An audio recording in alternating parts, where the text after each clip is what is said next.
জেলা প্রশাসনের সহযোগিতায় মৃত পরিযায়ী শ্রমিকের দেহ ফিরল বাড়িতে, শোকাহত পরিবার।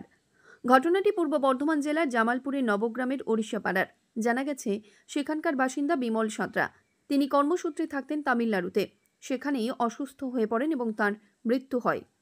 পরিবার সূত্রে জানা গেছে, ইদানিং অর্থনৈতিক অনিশ্চয়তা এবং কাজ নিয়েও বিভিন্ন দুশ্চিন্তায় ভুগছিলেন। পাশাপাশি এসআইয়ের আতঙ্কের কথা চারিদিকে ছড়িয়ে পড়ে এবং সেই নিয়েও তিনি অশান্তিতে ভুগছিলেন।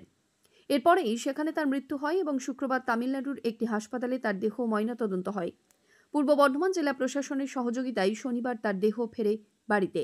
দেহ ফিরতেই ওই পরিযায়ী শ্রমিকের বাড়িতে পৌঁছান রাজ্যের মন্ত্রী স্বপন দেবনাথ, পূর্ব বর্ধমান জেলা তৃণমূল কংগ্রেসের সভাপতি রবীন্দ্রনাথ চট্টোপাধ্যায়, বিধায়ক অলোক কুমার মাঝি সহ অন্যান্য তৃণমূল নেতৃত্ববৃন্দ।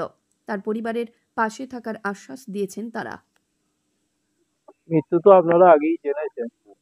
উনি পরিযায়ী শ্রমিক হিসেবে তামিলনাড়ুতে কাজ করতে গিয়েছিলেন, কিন্তু এরই মধ্যে এসআইআর এর কথা সবাই জানতে পেরেছেন, বিশেষ করে যারা বাইরে আছেন এবং আতঙ্কেই ছিলেন যে তাদের নাম হয়তো বাদ চলে যাবে, হয়তো দেশ থেকে চলে যেতে হবে।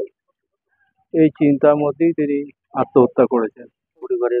পরিবারের পাশে আমাদের সর্বভারতীয় সাধারণ সম্পাদক আমাদের দলের মাননীয় অভিষেক বন্দ্যোপাধ্যায় আমাকে এবং আমাদের মাননীয় মন্ত্রী স্বপন দেবনাথকে ওই পরিবারের সঙ্গে খোঁজ খবর নেওয়ার জন্য বলেছিলেন।